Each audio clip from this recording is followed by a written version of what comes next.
looking at particularly the circular economy, which is quite a passionate one to me, because the hospitality sector has about £2.4 billion worth of business turnover in Cornwall, which is a significant amount of business turnover. It's way over 20%. So £1 in £5 in the economy, business turnover wise, GVA is about 12% gross added value, but that could get better if we knew how we could get the circular economy working.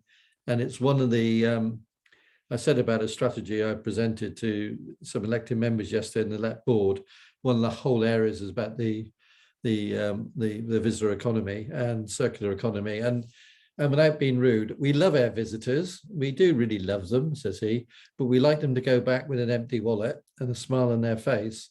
But the other passion is how much of that money going out of the wallet circulates in Cornwall before it leaches out. So over to you, Dan. Okay, well, thanks for that chat introduction. And yes, we're just going to talk about Tevi very briefly and its relationship to the tourism sector. So I'm going to do this, I hope.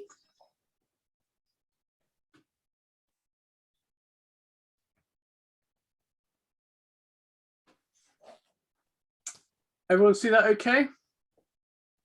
Yep, I can anyway. Does everybody else? Hopefully they do. Yeah.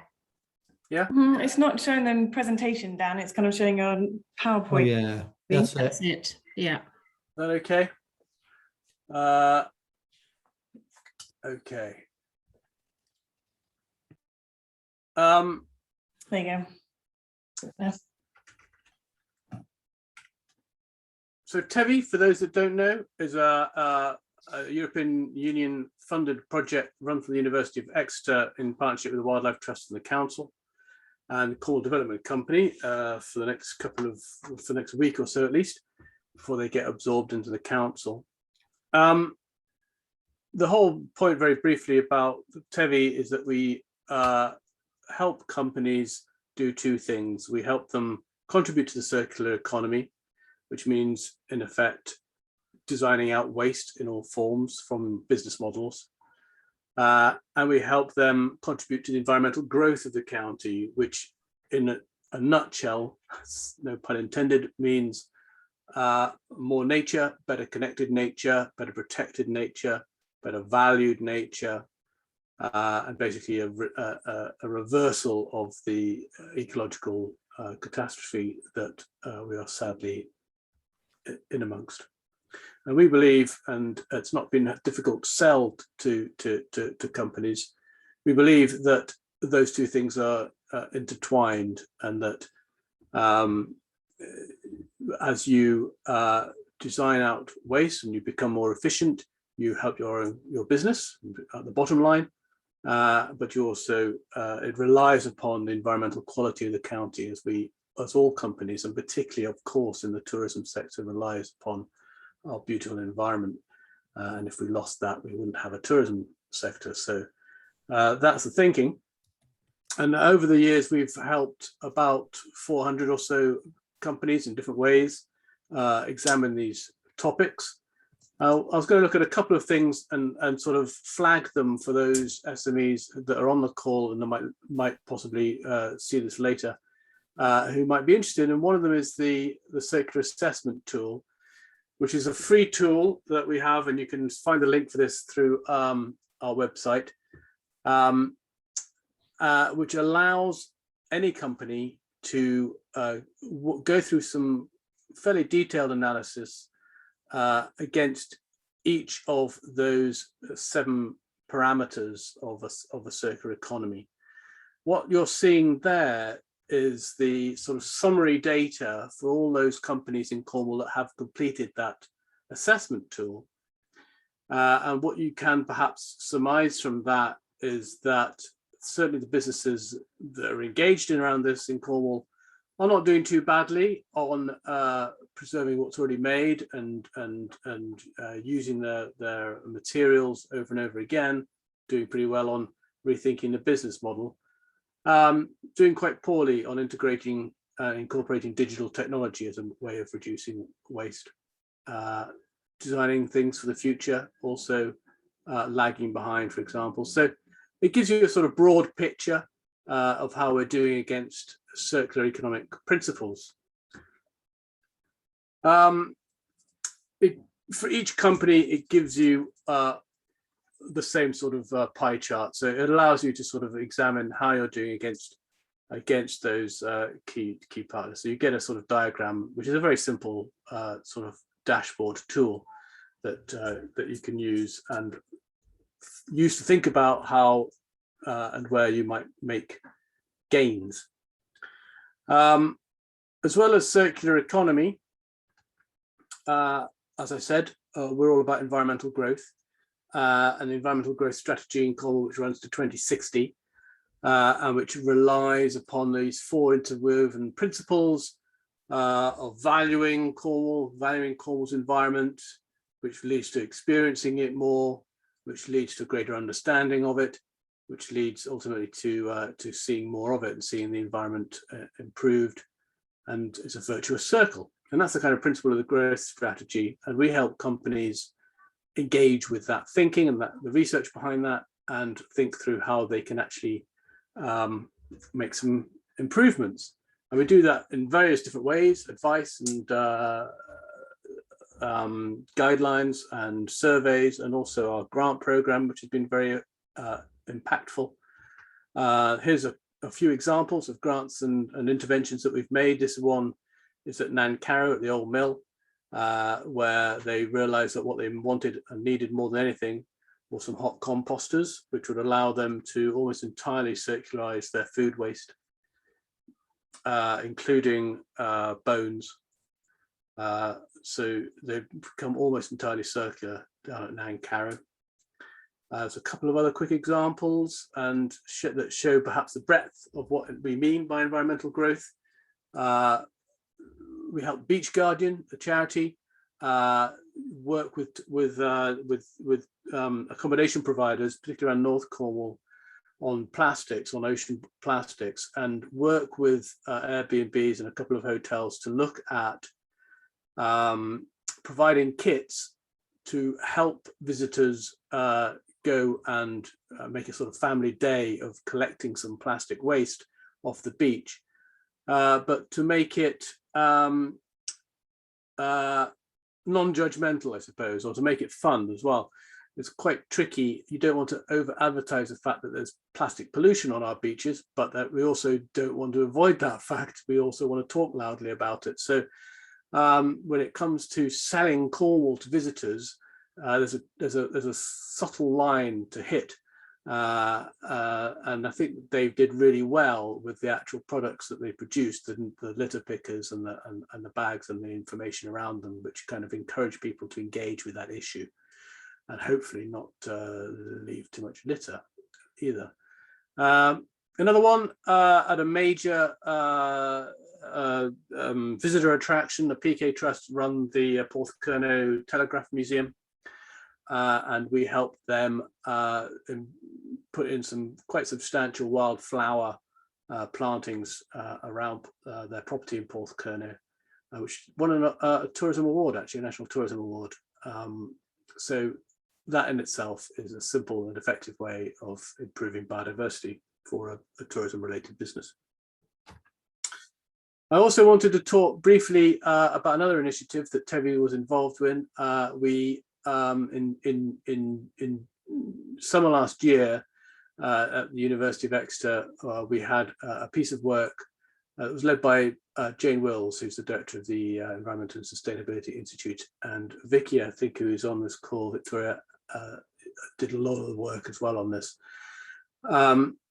Looking at, started with the question, well, how can we raise money for nature? How can we raise money to improve biodiversity in Cornwall from visitors? What's feasible and what might actually the market take? And we did a piece of work in Cornwall and a sister piece of work for the Scillies, which took different paths, interestingly. The Scillies were more interested in a pledge-based approach. The recommendations around Cornwall emphasised the need to look at training and to look at staff and to go in at that angle. The idea of actually getting companies to put some money in to improve particular sites, particular areas for local biodiversity. To make that happen, it seemed that there are 4 in particular recommendations that I've highlighted there that may be worth just sort of thinking about. The revenue benefits needed to be shared very widely and tangibly to make them stick. So that requires community buy-in. It's something that can only really happen successfully if you have a meaningful and strong, lively local network of organizations, SMEs, providers coming together. Recovery of nature, not just the sort of provision of nature, but emphasizing the recovery of nature is very attractive and is widely supported. Everyone gets this. Everyone knows about the crisis that we're facing, visitors as much as anybody else. So emphasizing that you're trying to do something to reverse that trend is in viable, visible and easy to communicate ways is an effective way in. We looked at visitor gifting. So how to actually get visitors to put their hands in their pockets in some way for local projects. The opt-out, i.e. the opportunity to opt out at a point of booking and the point of paying rather than a sort of tourism tax, seems to be the option of least regret, the least tricky option for doing that. And now, very much post-COVID and with the crisis raging in terms of biodiversity loss, now is the time to start really experimenting with this. And with the Shared Prosperity Fund about to be unleashed, I think there might even be announcements today on that. It's the right time to start thinking about how to do that. The key, perhaps the most important key, I think, is education for hospitality staff. So it's the people who are customer focused who are absolutely on the front line of getting these messages across to visitors, whether it's people serving them at dinner or people at reception or people just, it's those people that maybe ask these questions, where to go, what to do, and also those people who can point and promote and emphasize the benefits of going and visiting local nature sites, for example. So they have a lot of power in this conversation, but power and influence isn't really being tapped into or marshaled.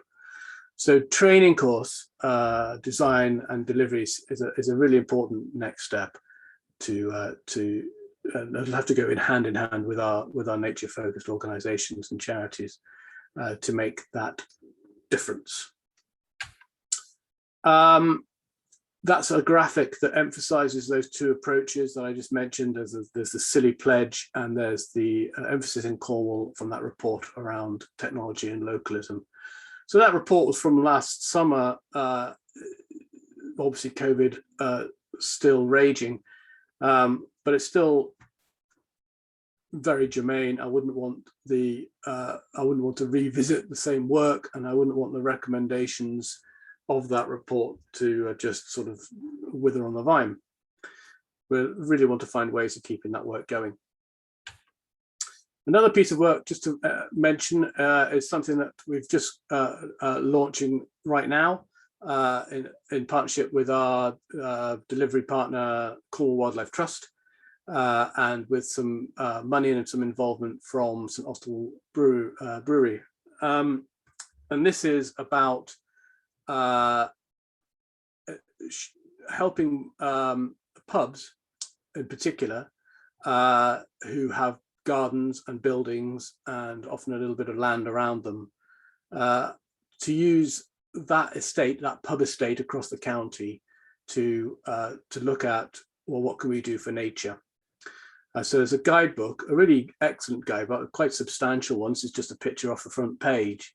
It's called the Pint and Hedgehog, as you can see, but there's a fair emphasis on providing space for hedgehogs because of the shocking decline of hedgehog numbers. But it also covers everything else: wildflowers, insects, birds, bats, and so on. And so we're hoping to launch that as a sort of campaign over the course of this spring, And I think St Austell Brewery pubs in particular are likely to enter a competition internally to see who can do the best and who can do the most for nature in their curtilage. So I'm also hoping that will be expanded to hotels. We are working with a few hotels to look at taking up this initiative as well. That's everything I think for me, actually. Those are Tevi's contact details. Let me know if you want to hear more about what Tevi is doing. It's funded until the end of the calendar year, but we are working quite hard to find ways and means of keeping our project going after the end of December this year. With the hedgehog, and is that online? Would we be able to access that online? It's not quite online. It's really new. Yeah. They've just finished those proofs, so I need to chat with our staff member over at the Wildlife Trust, which I'm doing this afternoon, actually, and finding out exactly how many pubs she signed up for it. But because also Tom was mentioning earlier that like the brewery have got 260 houses.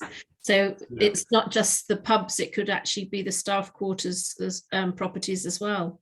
Exactly. Yeah. They're unfortunately they're too big to class as an SME. So under our funding rules, we can't actually support them directly, but we can partner up with them. And I think down the line, we'd like to do that and look at their whole estate for sure. I live on an area in the Roseland where we just can't have hedgehogs because there's too many badgers, and it's their delicacy, unfortunately. Sorry. Such is nature. Yeah. I would just also one thing that wasn't in that group of slides is our work on mental health and well-being. Just thinking of what Susan was talking about earlier, and I thought it'd be worth noting that Tevi has a particular network on environmental interventions for mental health and well-being, and has supported quite a lot of SMEs and practitioners, particularly to access funds, but also expertise at the University of Exeter. Also, we've signed up for that mental health first aider course as well, and it's spread quite widely across the university. I did the course and as a first aider, and I would just echo what she said. I didn't want that to go kind of by. It is a really excellent thing to be, and I think every organisation, however small, should have someone who knows what to do in moments of crisis. So that's an ace thing. They were talking about having companies, larger companies, or to have first aiders, but also mind aiders as well. Oh yeah.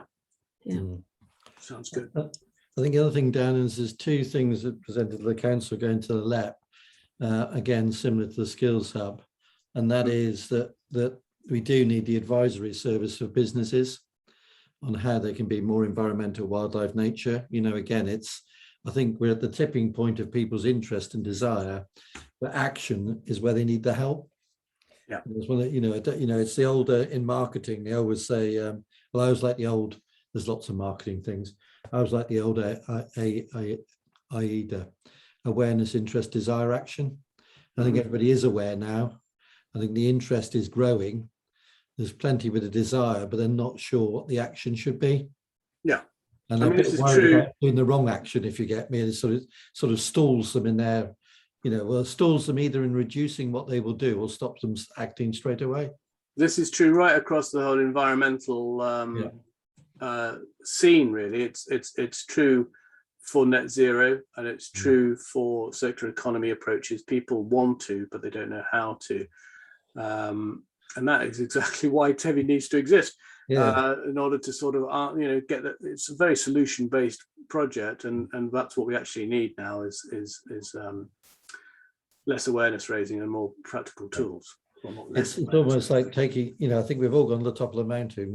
A lot of us have seen it's not a nice view ahead, and it's saying, but what do I do? It's and there really is an awful lot. There's an awful lot that everyone can do. It's sometimes it's just a question of being told, and often that involves sitting down with peers and Yeah. feeling that you're not kind of being picked on as a bad company, or that you're not doing something that no one else doing, or that what you want to do and put in place is worthwhile because your neighbours are doing it as well. That all needs to be in place to make the difference. Apart from a technological challenge, what we have got is with the new website, the capacity to do online bookings, and to give you the idea, the principle of the new website is being developed at the moment is to please the new visitor, but really delight and engage with their regular visitors. Right. Roughly just under half our visitors come every year, and they love Cornwall. And I'll give you the figures: 45% come every year, some a lot more than once. 45% come every 2 to 5 years, which is a massive repeat business for a destination. And then 10 to 15% are new. What we want to do with the website is really engage with those 2 to 3 million of the 4.5 million visitors, to not only communicate that you can come down a different time of year and spread the economic benefit, but about circular economy, sustainability messaging. Because if they love Cornwall, we can work with them. And one of the ideas, although the technologies are challenging, is to say, and if you book via Visit Cornwall, first of all, the commission rate will be half of what online travel agents charge. You won't pay any more, and 2% of what you pay 1% will go to nature and 1% to community. So the deal is you'll be helping a business, you'll be helping Cornwall, and you won't pay a penny extra. But we just got to get the businesses to sign up, give the stock and itinerary. Because I do think we're missing a trick with that 2 to 3 million people who love Cornwall. And they're not the ones we had trouble with over the last 2 years. These are our normal customers. I've got a chart, I better be careful because it's been recorded.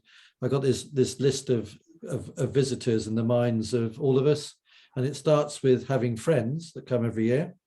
Then we have guests that we love. Then we have visitors who appreciate Cornwall. Then we have bloody tourists. And then you have Emmets. And on that chart goes up the wall is how much their values match our values, and their behaviors match our behaviors.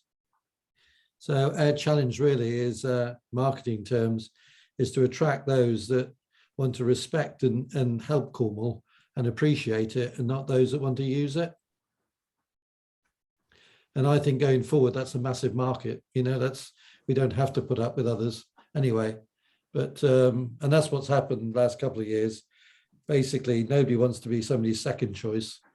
And we've suffered a bit of that. But anyway, but also I think those are people that would be willing to contribute more, even leave legacies, do lots of things that, and would want to help Cornwall because they care, as opposed to churn. So I on the national level, I say, if we get down to less than 10% new visitors, but we're still getting enough visitors, that's a success. You don't want 50% new visitors because people who don't know an area don't care about it so much. Anyway, off this soapbox as well. Questions for Dan, or any general questions? You mentioned about the food waste equipment that Nancora had. Would there still be funding for other businesses, similar businesses, to still engage with that, or is the funding gone? It's nearly gone. Okay. You'd have to be quick. Right. We're down literally to our last sort of 10 or 15 grand. Okay. But we are also, but apart from grant funding, we are running a challenge network on food waste, because food waste is an issue that definitely requires supply chains, particularly in local areas, to come together. You need producers to be talking to retailers, and then restaurants and pubs and everybody else, and then they need to talk to composters and people who can actually deal with waste, and everybody needs to be involved. So we've been doing that in some quite intense detail with some of our academics in the business school, particularly around Falmouth. So that work, I think most of it is available. You can find out more on the Tevi website about the work of that particular challenge network, but that needs to be taken forward as well, and will be taken forward in some form or other, led by the university, because that's critical. We have a guest speaker on the 31st of March on Zoom as part of our Sustainable Tourism Day, tackling food waste from RAP. His name's Andy Trewells, who's going to be joining us if you want to join us on that day. And I think the other one we've got to do as a sector, and I think it's a sad reflection of silver linings from what's happening with the cost of living, is we've got to encourage, first of all, visitors to see that food waste is a sin. And hospitality to, you know, if you do put out food or you have got vegetables, always put out some, but say you can always have more, just ask, and don't overload plates. Because, you know, the worst thing is that something's been grown, especially, and even worse if it's been killed, and then it's not eaten. So I think it's sort of minimize food waste and then deal with it correctly. But I think it's that change of culture about, you know, it should be an empty plate. And if you run out of something, that's actually, if that's avoiding food waste, that's not a negative.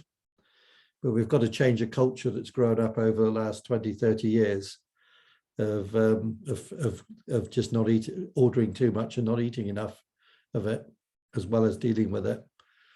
And if, you know, chicken is going to go up by a third and meats by a third and vegetables and wheat up, maybe it's a bit of a shock. We need to stop being so wasteful. I know that one of the best things in the past we've done sustainability, and it was one that certainly does work, says he looking at the fridge just now, is, you know, one of the techniques was, you know, only go shopping when you've actually run out of food.